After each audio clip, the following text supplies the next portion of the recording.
프랑스에서 다큐멘터리 봅니다. 제19회 시작하겠습니다. 저는 여기서 이야기하는 송은주입니다. 프랑스에서 다큐멘터리 봅니다는 매주 프랑스에서 개봉하는 다큐멘터리 영화에 대한 소개를 하고 그중 한 편을 본 뒤 좀 더 깊게 이야기하는 팟캐스트입니다. 자, 이 말로 시작을 해야겠죠. 또 한 주간 잘 지내셨나요? 저는 약간의 감기를 앓으면서 한 주를 보냈습니다. 겨울에도 잘 안 걸렸던 감기를 날이 풀리니까 걸리고 말았어요. 그래도 잘 먹고 계속 잘 움직였더니 좀 나아졌습니다. 주변에도 보니까 요즘 감기에 걸리는 사람들이 많더라고요. 여러분도 봄 감기 조심하시길 바라겠습니다.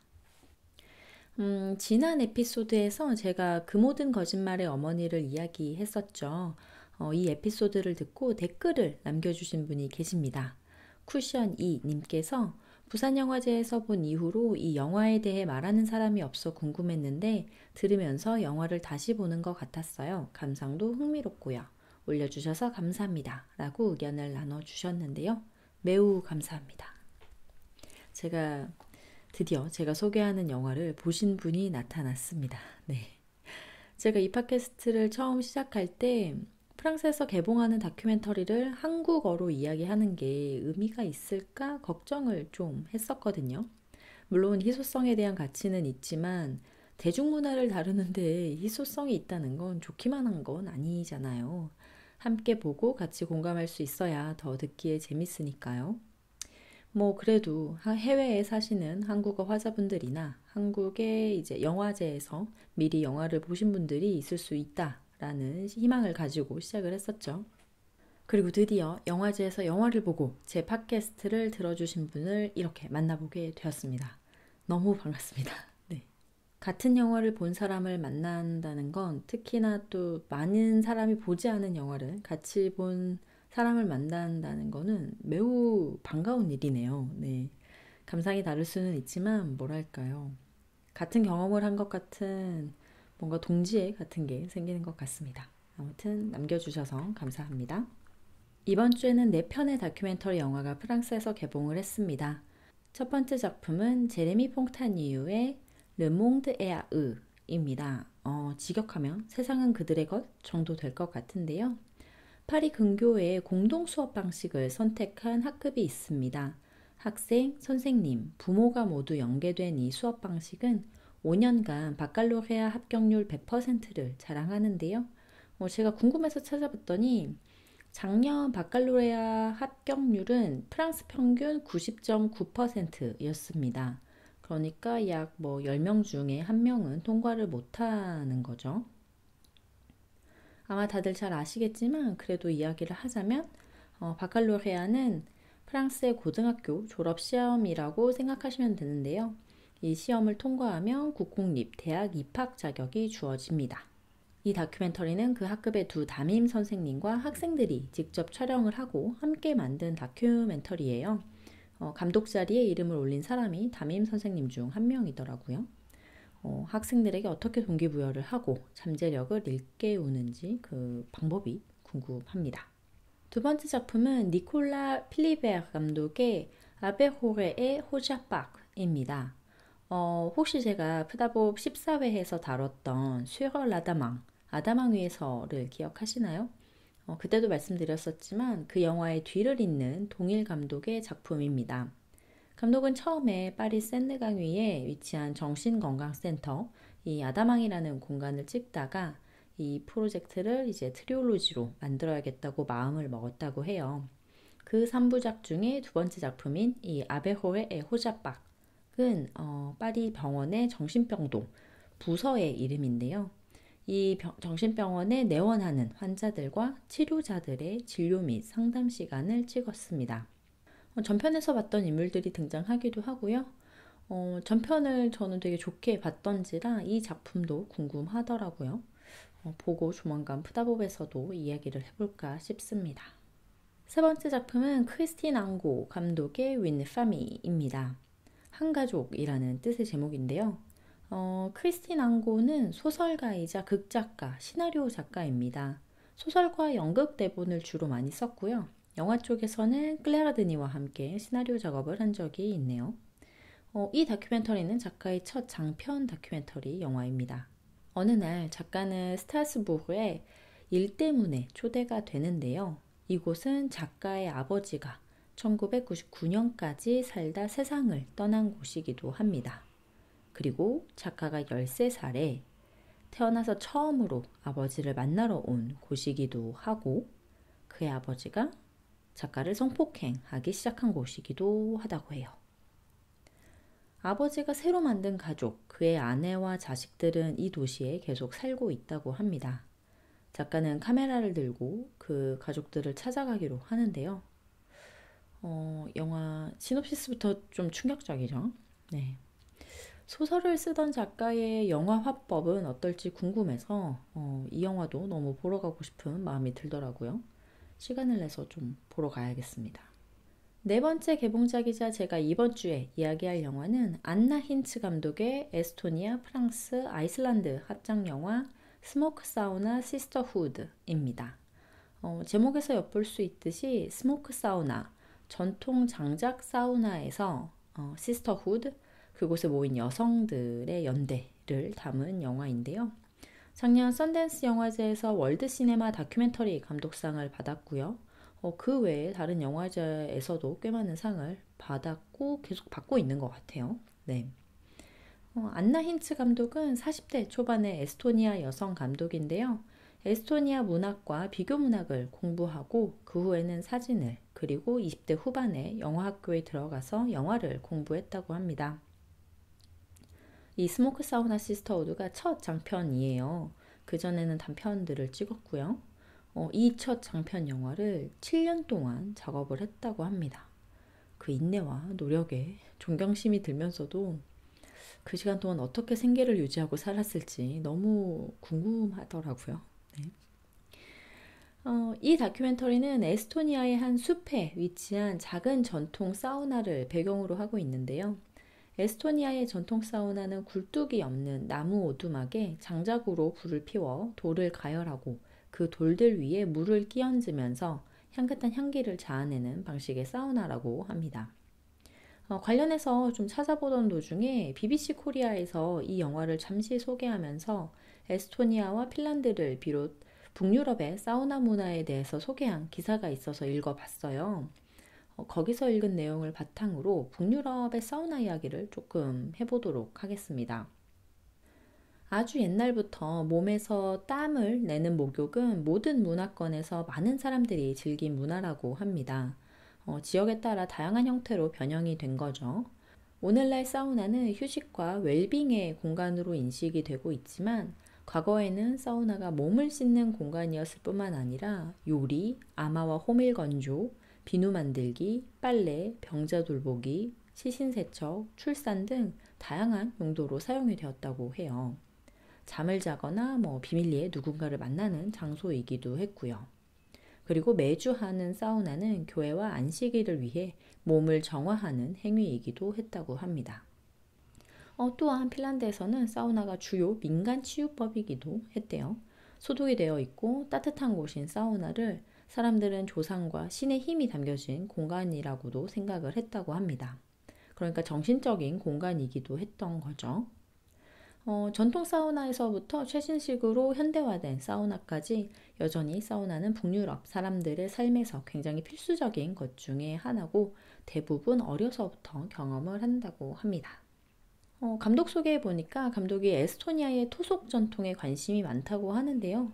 그런 부분을 생각하면 감독이 이 장소를 찍고 싶었던 이유가 더 쉽게 이해가 되더라고요. 영화의 주요 무대가 되는 곳은 숲속에 위치한 한 오두막입니다. 사우나 루틴과 이곳을 찾는 여성들의 이야기가 교차되면서 영화의 스토리를 엮어나가고 있어요. 영화의 시작은 어둠 속에서 어떤 구호 같기도 하고 주문 같기도 하고 노래 같기도 한 이제 리듬으로 강해지자, 강해지자라는 소리가 계속 반복해서 들리는데요. 여러 여성들의 목소리로 이 말이 이제 반복이 됩니다. 그리고 사우나에 앉은 한 여성과 그 품에 안겨 젖을 빠는 아기의 모습이 보이는데요. 저는 이 장면을 보자마자 아기가 사우나에 너무 뜨겁지 않나? 라는 생각이 들었는데 아까 말씀드렸던 기사에 나온 내용이 있잖아요. 전에는 출산과 시신을 씻는 행위도 사우나에서 이루어졌었다. 그렇게 보면 사우나는 이들에게 인생의 시작과 끝의 공간이기도 하고 평생 가까이 하는 공간이다 보니까 그 내용을 다시 생각하고 보면 이 장면을 또 생각하면 이들의 삶을 함께하는 사우나의 모습을 보여주고자 한 거구나라는 감독의 의도가 좀 있는 거 아닌가라는 생각이 들더라고요. 이어서 숲속에 하얗게 꽝꽝 언 호수에서 얼음을 깨는 한 여성이 보입니다. 사각형 모양으로 이렇게 얼음을 깬 뒤 여성은 오두막에서 불을 피우는데요. 오두막 주위로 연기가 들이웁니다. 이 여성이 이 오두막 사우나를 운영하는 것 같은데요. 이 영화 안에서 얼굴을 드러내는 몇 안 되는 인물 중 하나이기도 합니다. 이름이 영화 안에서는 호명되지는 않는데 찾아보니까 이 주인장으로 보이는 여성의 이름은 카디 키빌로라고 해요. 앞으로 이 여성을 지칭할 때는 카디로 호명하기로 하겠습니다. 데펴진 사우나 안으로 여성들이 옷을 벗고 들어갑니다. 좁고 어두운 사우나에 모여 앉은 여성들은 땀을 흘리고 서로 등을 밀어줍니다. 영화는 다양한 여성들의 몸을 있는 그대로 보여주지만 대부분 얼굴을 보여주지는 않습니다. 그리고 이야기가 시작되는데요. 풍채가 좋은 한 여성이 자신의 몸을 받아들이는데, 그러니까 자신의 몸이 아름답다고 느끼는데 오랜 시간이 걸렸다고 이야기를 합니다. 가슴이 커지길 기다렸던 때 몸매가 변해가는 걸 느꼈던 순간 등 어렸을 때 느꼈던 몸에 대한 기억을 이야기해요. 땀을 흘린 여성들은 알몸으로 눈 밖으로 나갑니다. 그리고 아까 카디가 깨놓은 얼음물에 차례차례 들어가요. 차가워하면서도 견뎌내고 즐거워합니다. 그리고 이들은 서로의 알몸에 눈을 뿌리면서 그 순간을 즐기는데요. 저는 이 장면을 보면서 저게 너무 해보고 싶었어요. 일반 사우나에서도 이제 몸을 덮인 후에 나와서 차가운 물에 들어가고 하잖아요. 근데 얼음물에 들어가면 얼마나 차가울까요? 너무 기분이 좋을 것 같아요. 네. 저는 사실 저혈압이 좀 있어서 사우나를 많이 하면 안 되는 몸이긴 하거든요. 그런데 저건 너무 해보고 싶어요. 네. 죽기 전에 꼭 북유럽 숲속 사우나를 찾아가서 저걸 꼭 해보고 싶습니다. 네. 제 버킷리스트라고 하면, 네. 버킷리스트 중 하나라고 할 수 있겠네요. 이어서 계속 사우나를 하는 장면이 이어지는데요. 자작나무 가지로 몸을 두드리고 땀을 흘리는 여성들의 몸이 보여집니다. 그리고 또 이제 여성들의 이야기가 계속해서 이어지는데요. 어려서 자기는 자기가 예쁘지 않았다고 이야기하는 여성이 암을 겪은 이야기를 합니다.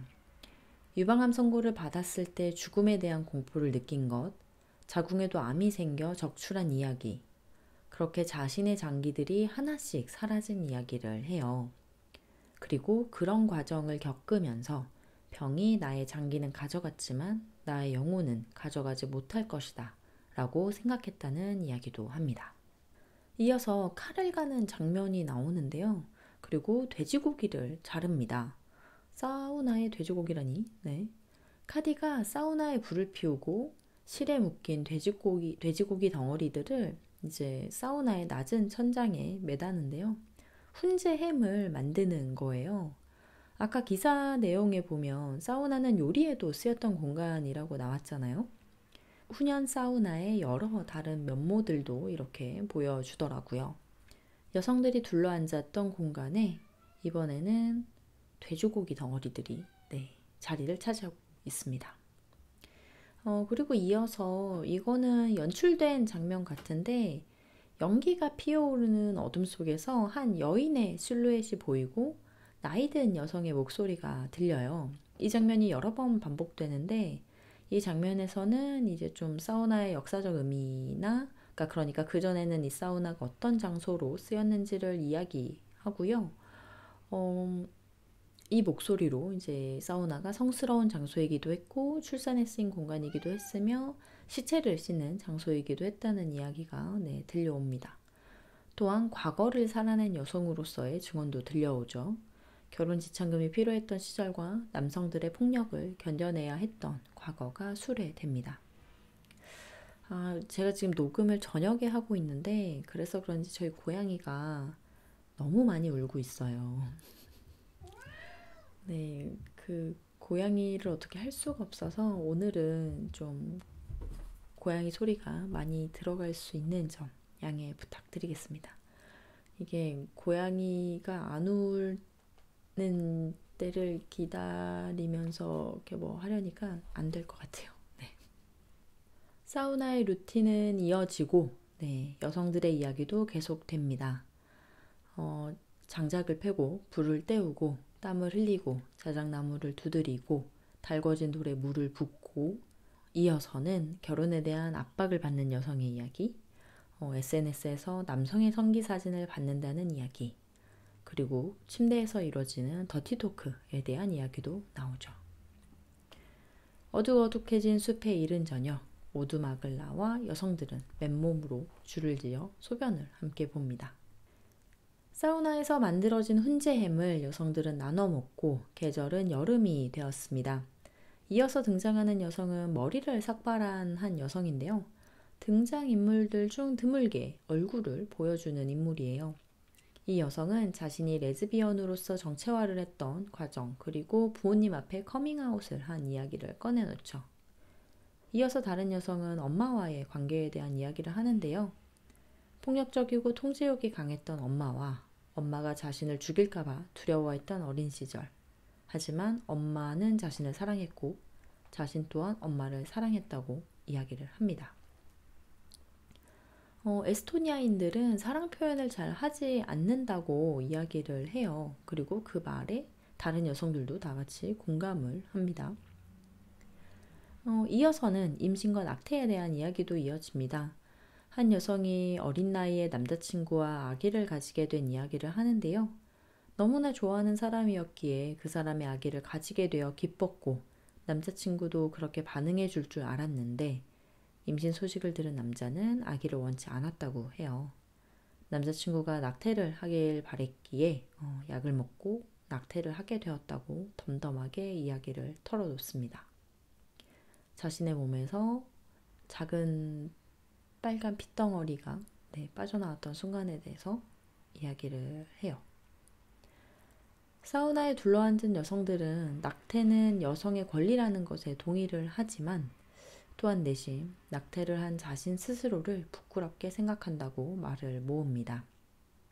사우나의 일상이 또 이어집니다. 장작을 옮기고 불을 피우고 사우나의 여성들은 몸에 소금을 문지르며 나쁜 것으로부터 우리를 보호해달라고 고통을 가져가 달라고 주문 같은 노래를 부릅니다.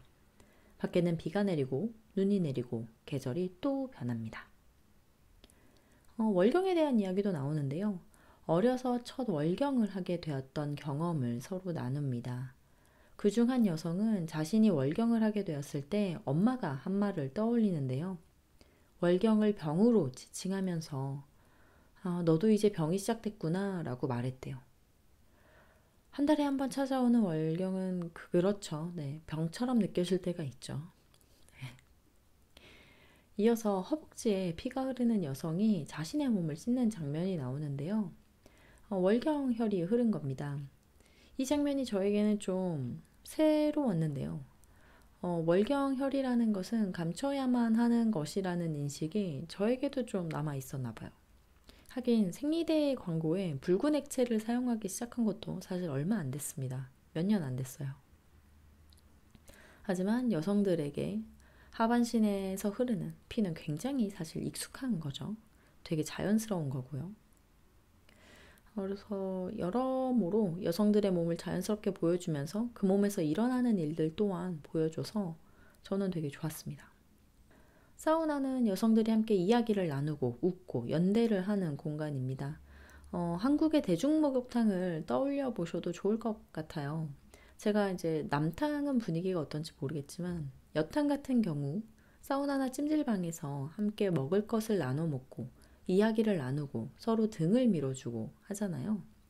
갑자기 저희 큰집 고모가 생각이 나는데 이제 고모가 부산에 사시는데 제가 20대 초반이었나? 아마 부산영화제에 갔다가 고모 집에서 이제 하룻밤 잤던 때였을 거예요. 자고 일어난 아침에 고모랑 같이 목욕탕을 갔거든요. 그게 고모의 일과 중 하나셨어요. 매일매일 아침마다 목욕탕을 가시는 거였죠. 거기에는 뭐랄까요? 고모의 그 목욕탕 크루들이 있었습니다. 항상 목욕을 나오는, 함께 목욕을 하시는 멤버분들이 있으셨던 거예요. 그래서 그때, 이 동네 중년 여성들의 모임 장소는 여기구나, 라는 생각을 했던 기억이 있습니다. 그래서 생각을 하면 그 장면과 제가 영화에서 봤던 장면이 크게 다르지 않았다라는 생각이 들더라고요. 여성들끼리 모이는 이 사우나는 여성들에게 심적으로 안정기지 역할을 하는 것도 같습니다. 내밀한 이야기도 나오는데요. 이어지는 이야기는 강간 피해에 대한 이야기입니다. 다른 여성의 허벅지를 베고 누운 여성은 16, 17쯤에 겪었던 강간 범죄 피해에 대한 이야기를 털어놓습니다. 늦은 저녁 집에 가려고 히치하이킹을 했는데 인상이 좋았던 아저씨가 차를 태워주더니 갑자기 숲속으로 차를 몰고 갔고 칼을 꺼내들어 위협을 하며 결국 그를 강간했다고 해요. 당시 소녀였던 여성은 죽지만 않게 해달라고 신에게 기도했고 다행히 목숨은 건지게 됩니다. 범인은 소녀를 길가에 내려줬고 공포에 휩싸인 여성은 집에 가기 위해 다시 또 사람들에게 도움을 구하게 되는데요. 한 젊은 청년들이 탄 차가 멈춰섰고 여성은 도움을 요청했죠. 무서움에 너무나 떨고 있는 여성을 보고 청년들은 무슨 일이냐고 물어봤고 여성은 자초지종을 설명을 합니다. 그런데 이 청년들은 그런 여성을 데리고 가서 또 성폭행을 저지릅니다. 이제 너는 더 이상 처녀가 아니니까 괜찮지 않냐라는 말 같지도 않은 소리를 내뱉었다고 해요. 어쩜 이렇게 쓰레기 같은 새끼들이 있을 수 있죠? 근데 이런 쓰레기 같은 새끼들이 한둘이 아니라는 게 문제죠, 세상에. 네. 너무 화가 나요. 네. 이 고통스러운 사실을 회상하며 여성은 눈물을 흘리고 그에게 허벅지를 내어주던 여성은 눈물을 흘리는 여성의 머리를 쓰다듬어 줍니다. 영화는 주문 같기도 한 노래로 끝이 나는데요. 무릎을 두드리고 발을 구르며 만들어진 박자 위에 모든 아픔을 없앤다, 지운다, 두려움과 고통도 사라진다 라는 문장이 반복되는 노래가 들려옵니다.